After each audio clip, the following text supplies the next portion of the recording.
Shalom saudara-saudari, bagaimana kabarnya hari ini? Apakah saudara dalam keadaan baik-baik saja? Atau sedang merasa lelah akan rutinitas kita sehari-hari? Terkadang mungkin kita merasa lelah dengan aktivitas yang ada. Kita merasa ingin beristirahat sejenak dari semuanya itu. Terkadang juga rasa lelah itu membuat kita jauh dari Tuhan. Namun meski kadang kita merasa lelah, tapi ingatlah bahwa ada Tuhan yang tak pernah lelah. Mari kita sama-sama menyanyikan Tuhan yang tak lelah.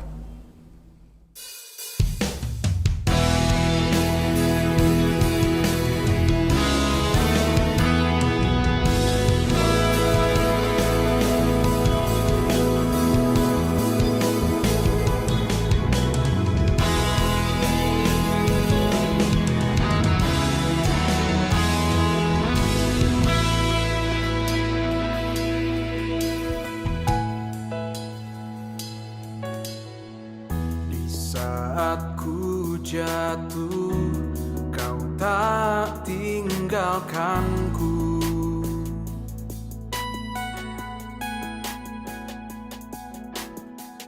Di saat ku lemah, kau yang kuatkanku.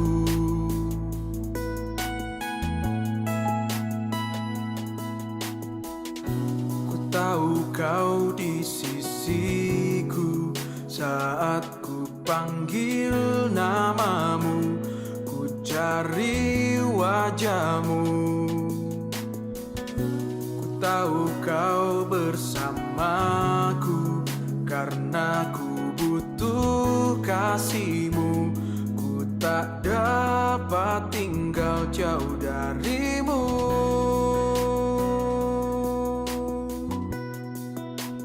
Kaulah Tuhan yang tak lelah, hampiriku di saat ku menjauh darimu. Betapa besar kasih-Mu padaku, Yesus. Kau buatku berharga. Kaulah Tuhan yang tak lelah, membawaku untuk lebih mengenal-Mu, Tuhan. Dan kini ku datang menyembah-Mu, Bapa.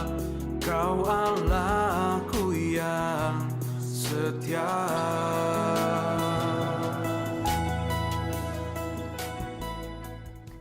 Saudara-saudari sekalian, mari kita membuka persekutuan kita dengan berdoa. Tuhan, kami bersyukur untuk anugerah Tuhan dalam hidup kami, sehingga kami boleh bersama-sama datang ke hadirat-Mu Tuhan, memuji memuliakan Tuhan, dan juga kami boleh mendengarkan firman Tuhan, kami boleh terus merasakan akan jamahan Tuhan, hadirat Tuhan dalam hidup kami. Tuhan, sebentar kami akan memulai persekutuan kami, kiranya Tuhan yang terus menaungi kami dengan Roh Kudus-Mu, Tuhan yang terus melingkupi kami dengan Roh Kudus-Mu, sehingga kiranya ketika kami datang ke hadirat-Mu, kami boleh merasakan Tuhan dalam hidup kami secara pribadi. Jauhkan kami dari segala kuasa iblis jahat yang terus berusaha untuk mengganggu hidup kami, Tuhan. Kami serahkan semuanya ke dalam tangan-Mu, hanya dalam nama Tuhan Yesus kami telah berdoa. Amin. Terkadang sebagai manusia, kita juga merasa mampu melakukan segala sesuatunya dalam hidup kita. Kita mampu melakukan semuanya itu dengan kekuatan kita. Kita mengejar pencapaian tertinggi di dalam hidup ini. Tapi kadang kita juga lupa untuk melibatkan Tuhan di dalam segala apa yang kita lakukan. Kita tanpa sadar, kita justru terkadang hanya mengandalkan diri kita. Tanpa sadar, kita terkadang merasa bahwa kita sebenarnya sudah jauh dari Tuhan. Oleh karena itu, mari kita katakan untuk kembali padamu.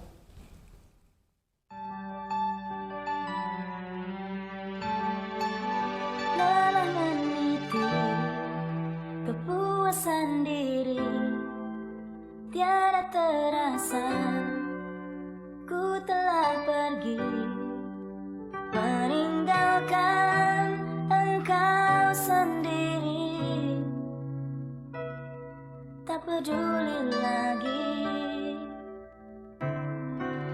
aku seperti bunga yang kering, yang berguguran di terpa angin. Sejuta hasrat untuk kembali, tinggalkan kesombongan diri. Tuhan, ampunilah aku yang meninggalkanmu. Setelah apa yang engkau berikan padaku, kini ku kembali padamu yang sejati, menyerahkan seluruh hidupku. Aku seperti bunga yang kering, yang berguguran di terpa angin. Sejuta hasrat untuk kembali, tinggalkan kesombongan diri. Oh, Tuhan, ampunilah aku yang meninggalkanmu. Setelah apa yang engkau berikan padaku, kini ku kembali padamu yang sejati, menyerahkan seluruh hidupku.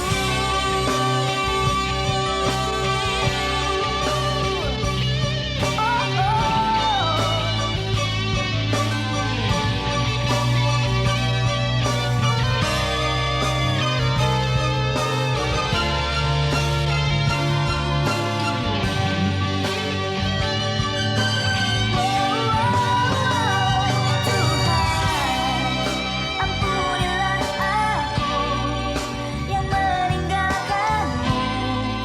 Setelah apa yang engkau berikan padaku, kini ku kembali padamu yang sejati, menyerahkan seluruh hidupku. Ampunilah aku yang meninggalkanmu. Setelah apa yang engkau berikan padaku, kini ku kembali padamu yang sejati, menyerahkan seluruh hidupku.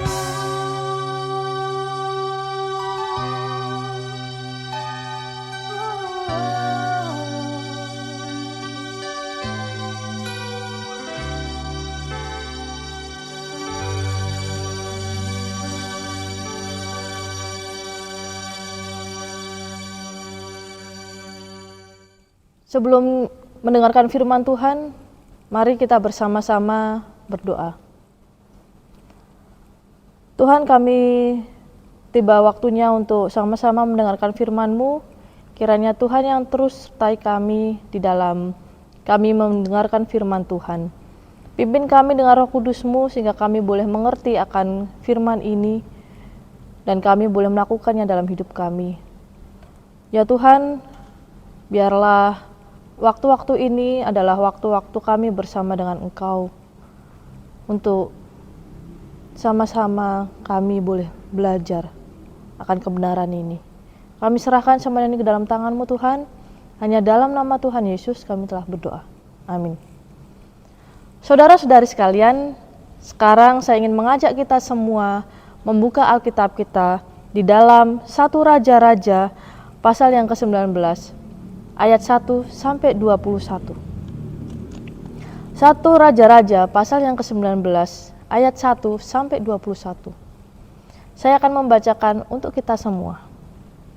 Ketika Ahab memberitahukan kepada Isabel segala yang dilakukan Elia dan perihal Elia membunuh semua nabi itu dengan pedang, maka Isabel menyuruh seorang suruhan mengatakan kepada Elia, "Beginilah kiranya para Allah menghukum aku, bahkan lebih lagi daripada itu.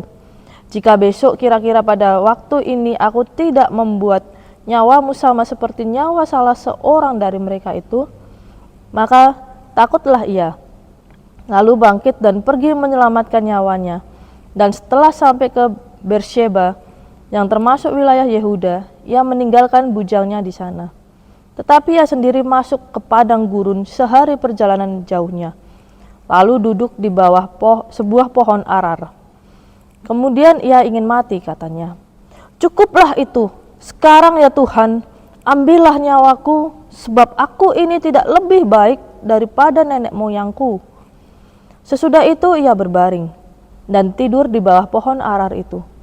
Tetapi tiba-tiba seorang malaikat menyentuh dia serta berkata kepadanya, "Bangunlah, makanlah." Ketika ia melihat sekitarnya, maka pada sebelah kepalanya ada roti bakar dan sebuah kendi berisi air. Lalu ia makan dan minum, kemudian berbaring pula. Tetapi malaikat Tuhan datang untuk kedua kalinya dan menyentuh dia serta berkata, "Bangunlah, makanlah. Sebab kalau tidak, perjalananmu nanti terlalu jauh bagimu." Maka bangunlah ia, lalu makan dan minum, dan oleh kekuatan makanan itu ia berjalan 40 hari 40 malam lamanya sampai ke gunung Allah, yakni Gunung Horeb. Di sana masuklah ia ke dalam sebuah gua dan bermalam di situ.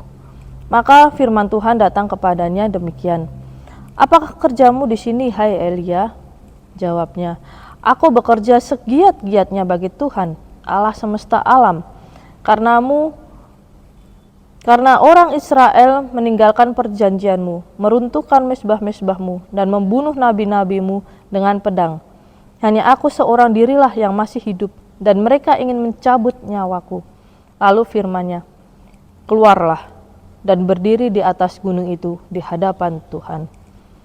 Maka Tuhan lalu, angin besar dan kuat yang membelah gunung-gunung dan memecahkan bukit-bukit batu, mendahului Tuhan. Tetapi tidak ada Tuhan dalam angin itu.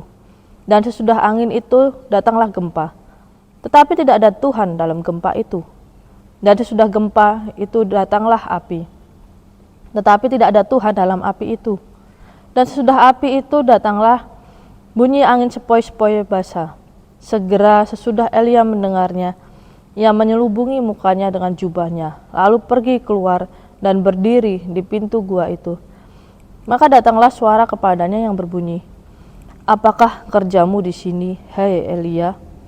Jawabnya, "Aku bekerja segiat-giatnya bagi Tuhan, Allah semesta alam, karena orang Israel meninggalkan perjanjianmu, meruntuhkan mesbah-mesbahmu, dan membunuh nabi-nabimu dengan pedang.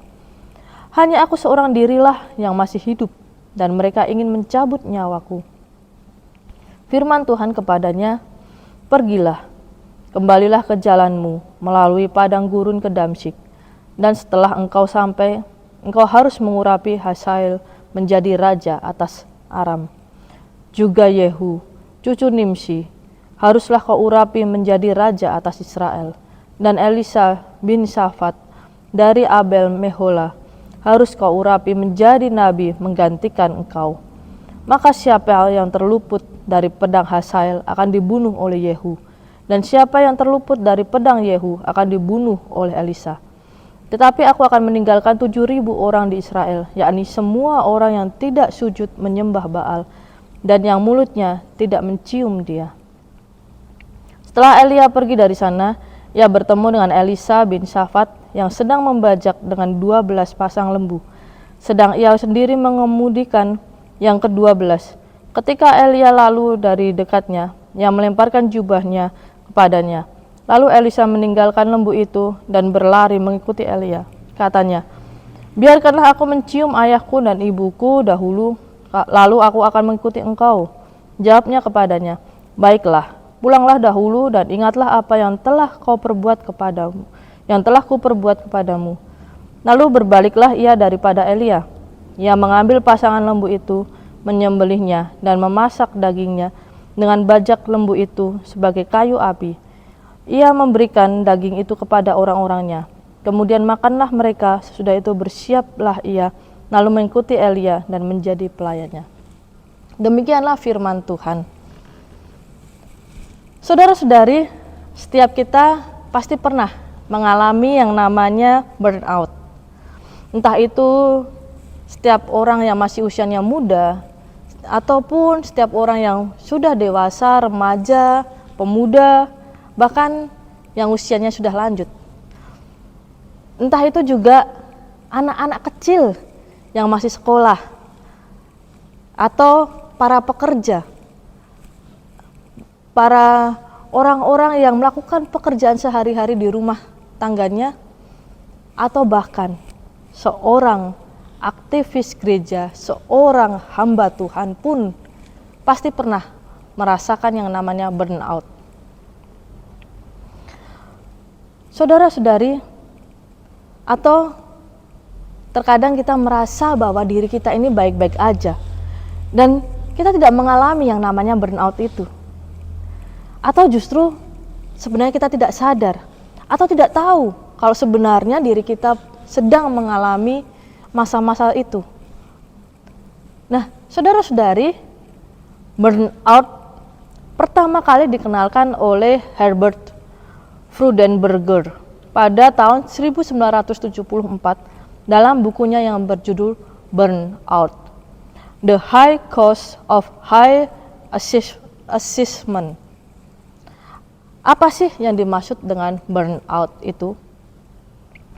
Nah, burnout sendiri adalah sebuah ungkapan yang mana itu biasa dipakai oleh seseorang ketika dirinya merasa sangat lelah dan jenuh dalam kegiatannya. Burnout sendiri merupakan istilah yang dipakai dalam psikologi yang memiliki pengertian bahwa kondisi emosional di mana seseorang merasakan lelah dan kejenuhan secara fisik akibat tuntutan tugas yang meningkat. Seorang ahli psikologi yang bernama Christina Maslach mengatakan bahwa burnout ini merupakan sebuah kondisi stres, frustasi, kelelahan emosi maupun fisik, kehilangan motivasi yang dialami seorang pekerja akibat dari pekerjaan yang dia kerjakan itu secara berlebihan. Kemudian juga buruknya relasi interpersonal yang dialaminya, sehingga pekerja mengalami kelelahan emosi, mengisolasi diri, hingga tidak produktif di dalam pekerjaannya. Tidak hanya kelelahan secara emosi saja, burnout ini sendiri juga dialami oleh seseorang sebagai respon terhadap situasi yang menuntut secara fisik dan mental, karena ketiganya saling berkaitan. Apabila seseorang ini mengalami stres dalam jangka waktu yang cukup lama dalam situasi yang menuntut keterlibatan emosionalnya yang cukup tinggi, dia bisa mengalaminya. Nah, setiap kita pernah mengalami burnout dalam hidup kita masing-masing. Setiap kita mengalaminya dengan berbeda-beda. Sadar nggak sadar, kita mengalami hal itu. Mungkin terkadang kita merasa bahwa kita sedang mengalami yang namanya kehilangan motivasi atau demotivasi, hilangnya semangat kerja, atau bahkan mengalami kelelahan secara fisik dan mental. Nah, ini ketika kita mengalami ini, mungkin kita sedang merasakan yang namanya burnout itu. Saudara-saudari, ada seorang ibu rumah tangga yang mana dia rentan mengalami hal ini. Karena dia harus menghadapi banyak pekerjaan di rumah. Belum lagi seorang ibu rumah tangga ini juga harus menanggung beban ganda. Ia akan lebih mudah mengalami burnout. Pekerjaan rumah tangga, kemudian harus mengurus anak-anaknya, mengurus suaminya, mengurus dirinya sendiri, dan lain sebagainya. Seorang ibu rumah tangga yang setiap hari hanya melakukan rutinitas itu aja, tanpa mungkin adanya refreshing diri atau istirahat sejenak saja secara mental dan pikiran, itu bisa membuatnya merasa jenuh. Nah, meski terasa pekerjaan itu menyenangkan bagi dirinya, mungkin juga menyenangkan bagi diri kita yang kita sudah bekerja, tapi bisa jadi dirinya suatu saat mengalami yang namanya burnout itu. Saudara-saudara, burnout ini sendiri merupakan peristiwa yang cukup mengerikan dalam diri seseorang. Ketika seseorang tidak menyadari bahwa dirinya sedang lelah atau jenuh, dan menyingkir sejenak dari rutinitas yang dia kerjakannya untuk merestart dirinya, untuk istirahat sejenak, untuk merefresh dirinya, maka sebenarnya kesehatan mental kita itu sedang terganggu. Kita dalam keadaan tidak baik-baik saja secara mental. Seseorang yang terus-menerus membiarkan dirinya ada di bawah tekanan, maka secara mental atau psikis ia akan mengalami sakit dan ia tidak akan dapat berpikir dengan sehat lagi.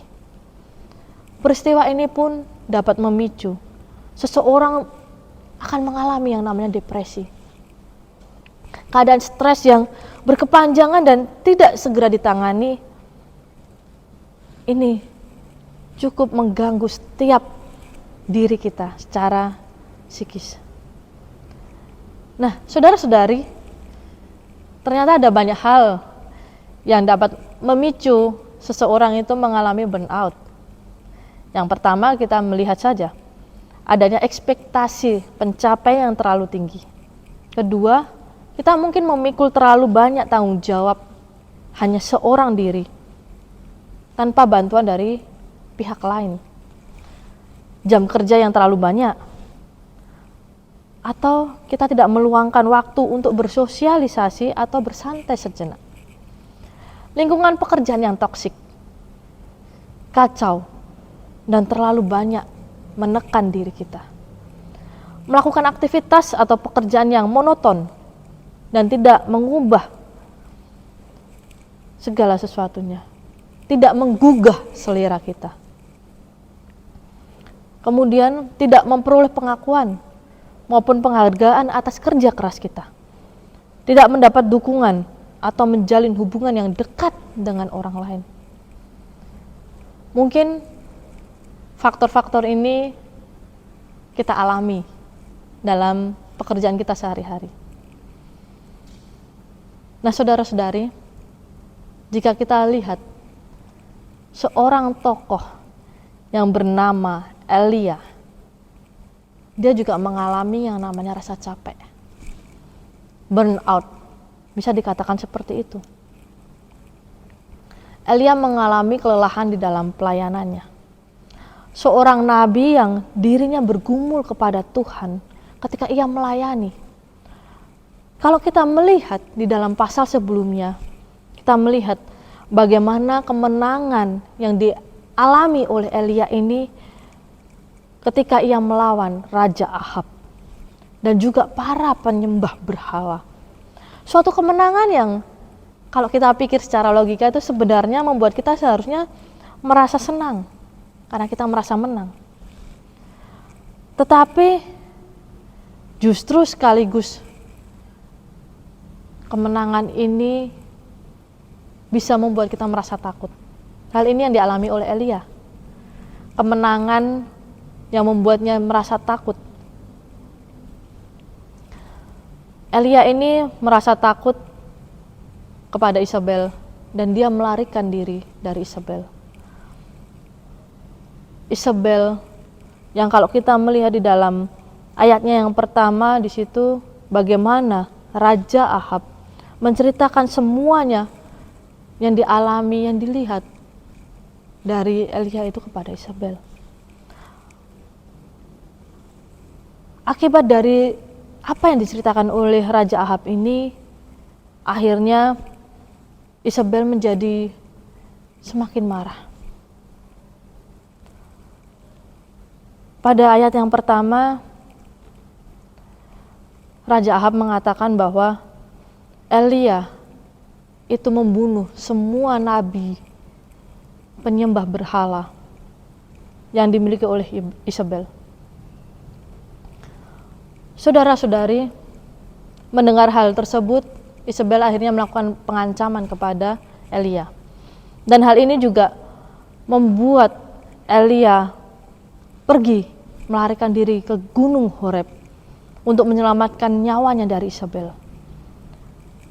Ketika Elia ada di Gunung Horeb ini, Elia menunjukkan bagaimana dirinya merasa ketakutan, adanya keputusasaan, kekecewaan, bahkan stres yang ia alami atas semua keberhasilan yang ia capai ketika melawan Raja Ahab. Hal ini dapat dilihat di dalam ayat yang keempat.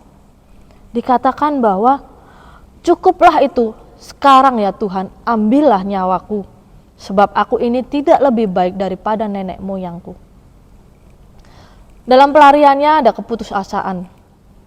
Ia berseru kepada Tuhan agar Tuhan mengambil nyawanya. Keputusasaan, kekecewaan, dan stres bahwa adanya suatu tekanan yang ia alami. Semua rasa ini juga membuat Elia menjadi stres. Karena apa? Kemenangan yang terjadi di dalam peperangan sebelumnya tidak membuat hati Isabel untuk bertobat dan berbalik kepada Allah. Rasanya kemenangan ini menjadi sia-sia, bukan? Karena Isabel masih sama, masih menjadi penyembah berhala. Tidak adanya pertobatan yang dialami. Perasaan stres yang mana Elia merasa gagal, karena sebagai seorang nabi, ia pun tidak dapat membawa perubahan yang diperlukan bagi Israel. Perasaan ini membuatnya kehilangan semangat, putus asa, bahkan membuat dirinya merasa tidak pantas untuk menjadi seorang nabi dibandingkan dengan nenek moyangnya ketika dulu dalam melayani Tuhan. Nah, begitu juga mungkin di antara kita. Kita saat ini sedang mengalami yang namanya keputusasaan, kekecewaan, atau stres. Mungkin karena pekerjaan kita, atau bahkan karena pelayanan kita. Entah dia adalah sebagai seorang aktivis, atau hamba Tuhan, atau majelis, atau jemaat biasa, atau siapapun lah diri kita ini merasa lelah dengan pelayanan yang kita kerjakan. Atau bahkan saat ini merasa sedang burn out karena pekerjaan sekaligus pelayanan.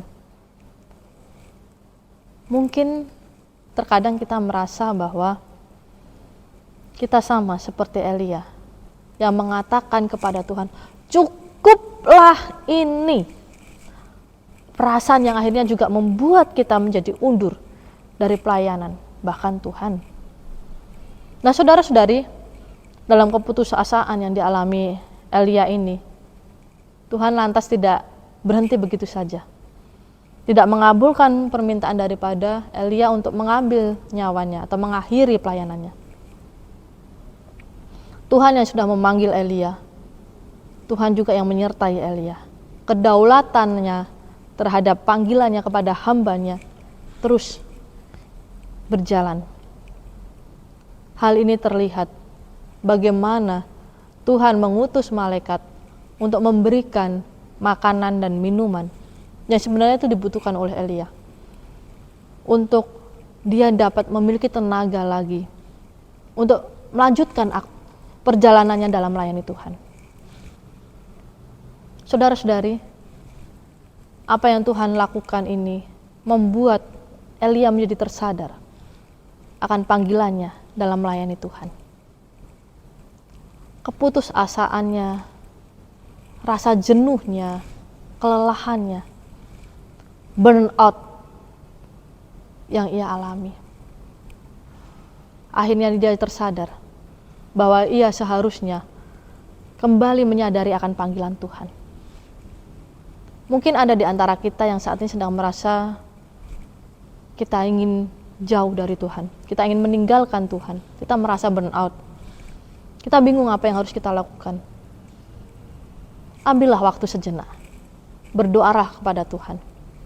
Ambillah waktu sejenak, bersantailah bersama dengan keluarga, bersama dengan orang-orang yang mendukung saudara-saudari, bersama dengan orang-orang yang selalu ada buat saudara-saudari.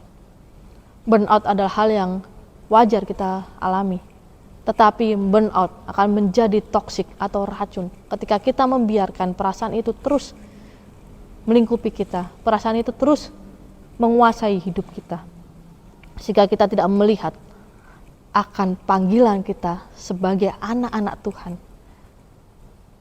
sehingga kita tidak melihat panggilan kita di dalam kita memberitakan firman Tuhan, di dalam kita melayani sesama kita, di dalam kita berelasi satu dengan yang lain. Itu adalah racun.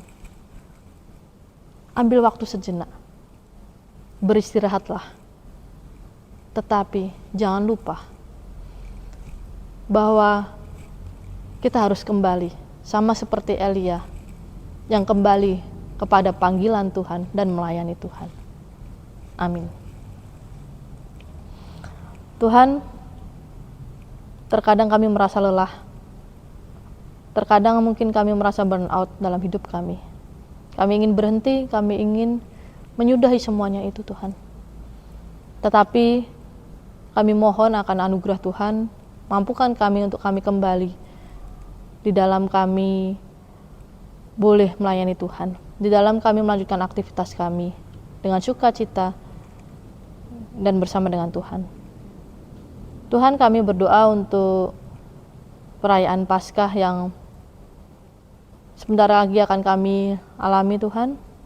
Kiranya setiap hati kami boleh kami persiapkan untuk kami boleh memaknai akan pengorbanan Tuhan dalam hidup kami.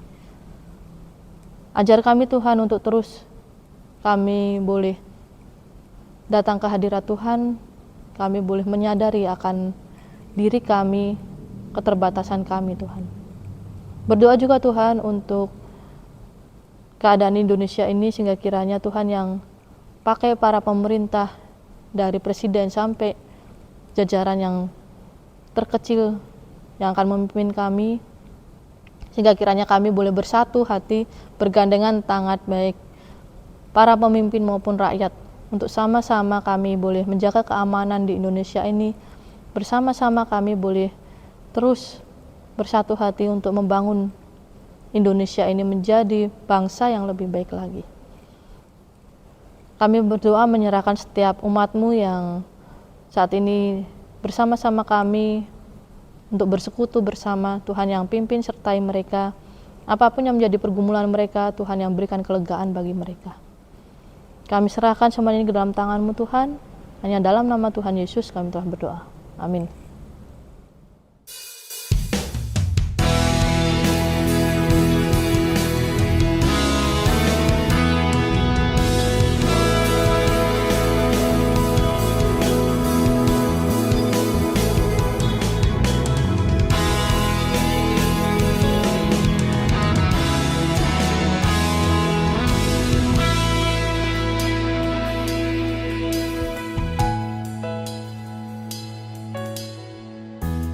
Saat ku jatuh, kau tak tinggalkanku.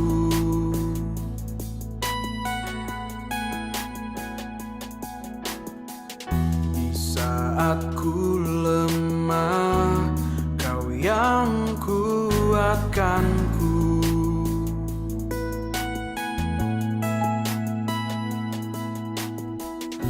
Ku tahu kau di sisiku saat ku panggil namamu, ku mencari wajah-Mu. Ku tahu Kau bersamaku, karena ku butuh kasih-Mu. Ku tak dapat tinggal jauh dari-Mu.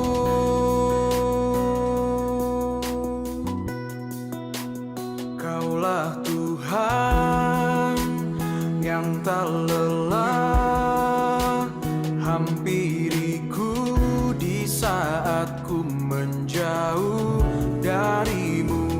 Betapa besar kasih-Mu padaku, Yesus. Kau buatku berharga. Kaulah Tuhan yang tak lelah membawaku untuk lebih mengenal-Mu, Tuhan. Dan kini ku datang menyembah-Mu, Bapa.